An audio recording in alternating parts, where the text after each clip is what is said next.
సింహాచలం ప్రమాదంలో ఒకే కుటుంబానికి చెందిన నలుగురు మృతి చెందారు. మృతుల్లో పిల్ల మహేష్, భార్య శైలజ, టి మహాలక్ష్మి, పైల వెంకటరత్నం ఉన్నారు. బాధితుల కుటుంబ సభ్యులను మంత్రులు కలిశారు. కుటుంబ సభ్యులకు హోంమంత్రి అనిత ధైర్యం చెప్పారు. ప్రభుత్వం తరపున అండగా ఉంటామని హామీ ఇచ్చారు.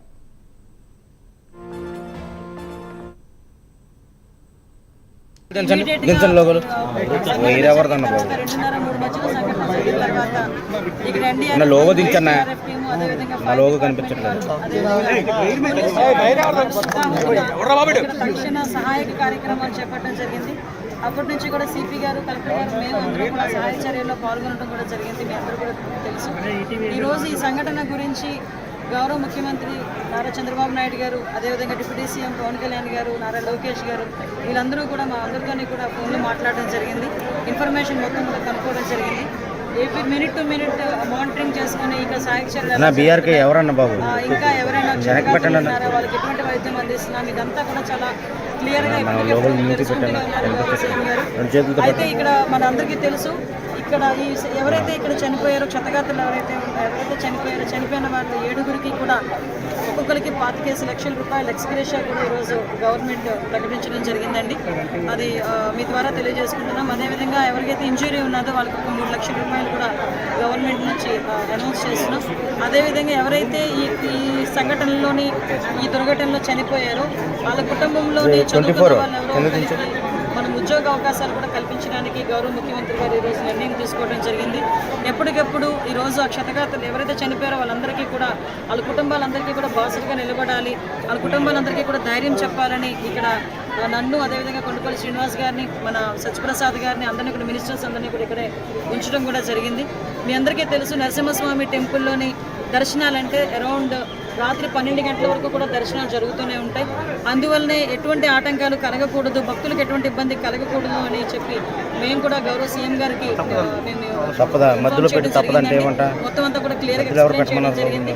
అందువల్లనే సీఎం గారు కూడా ఇక్కడ ప్రజలకు కానీ ఎవరైతే భక్తులు ఉన్నారో వాళ్ళకి ఎవరికి ఇబ్బంది కలగకూడదు అనే ఉద్దేశంతోనే మాకు మినిట్ టు మినిట్ మానిటరింగ్ చేస్తున్నారు. ఎవ్రీ టైం మేము అక్కడికి ఇన్ఫర్మేషన్ కూడా ఇస్తున్నాము. దయచేసి ఇక్కడున్న పత్రికా సోదరులు కానీ, రాజకీయ ప్రజాప్రతినిధులు కానీ అందరూ కూడా నేను ఒకటే కోరుకుంటున్నానండి, ఇది ఆపత్కాల సమయం.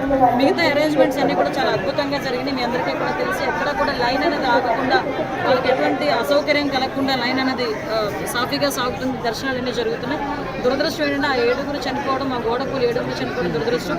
ముఖ్యంగా ఈ గోడ ఎందుకు కూలింది, ఎలా కూలింది, దాని మీద కూడా గౌరవ సీఎం గారు ఒక కమిటీని ఏర్పాటు చేసి, అది నిజ నిర్ధారణ కమిటీయా లేకపోతే మనకి ఎందుకు అలా జరిగింది, ఇన్సిడెంట్ ఎందుకు అలా జరిగింది అనే దాని మీద ఒక నివేదిక 2 రోజుల్లో ఇమ్మని చెప్పి గౌరవ సీఎం గారు కూడా ఆదేశించడం అయిందండి. దాని నివేదిక వచ్చిన మీదట అందులో ఎవరైతే బాధ్యులు ఉన్నారో వాళ్ళందరి మీద కూడా చర్యలు తీసుకోవడానికి కూడా ఈరోజు గవర్నమెంట్ సిద్ధంగా ఉంది. ఈరోజు కుటుంబాలు ఎవరైతే చనిపోయారో ఆ చనిపోయిన వారి కుటుంబాలందరికీ కూడా గవర్నమెంట్ తరఫున సంతాపం తెలియజేసుకుంటున్నాం, మా ప్రగాఢ సానుభూతిని తెలియజేస్తున్నామండి.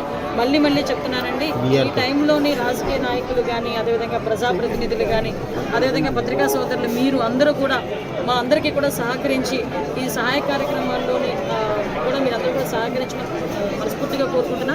ఈరోజు భక్తులకు కూడా ఎటువంటి ఇబ్బంది కలగకుండా చూసుకునే బాధ్యత కూడా మనందరికీ ఉంది కాబట్టి మీరందరూ కూడా సహకరించారు. 7 మెంబర్స్ ఇంజురీ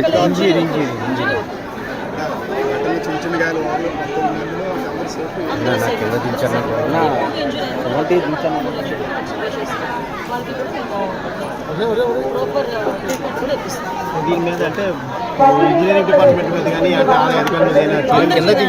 విషయం ఏంటంటే అసలు కన్స్ట్రక్షన్ విషయంలో కానీ, క్యూలైన్స్ విషయంలో కానీ అన్ని విషయాల్లోనే కూడా క్రోడీకరించుకునే ఒక కమిటీ ఏర్పాటు చేసి కమిటీ నుంచి నివేదిక తెప్పించుకుని దాని ప్రకారం చర్యలు తీసుకుంటాం. మేడం గారు, ఇప్పుడు వాళ్ళు చనిపోయిన వాళ్ళు ఎక్కడ ఒక 4 ఐడెంటిఫై చేశామండి. 2 కోనసీమ జిల్లా నుంచి ఉన్నారు. వాళ్ళ కలెక్టర్ కూడా ఇన్ఫార్మ్ చేసేది జరిగింది. ఒకళ్ళు అడవివరంకి సంబంధించిన వాళ్ళు ఉన్నారు, ఇంకొకరు విశాఖపట్నం రూరల్కి సంబంధించిన వాళ్ళు ఉన్నారు. ఇంకా చనిపోయిన వాళ్ళ ఫొటోస్ కూడా మేము వాళ్ళ డిపార్ట్మెంట్ వాళ్ళకి కూడా పంపించుకున్నాము. ఐడెంటిఫై అయిన వెంటనే వాళ్ళు పోస్ట్ మార్టం చేసి వాళ్ళు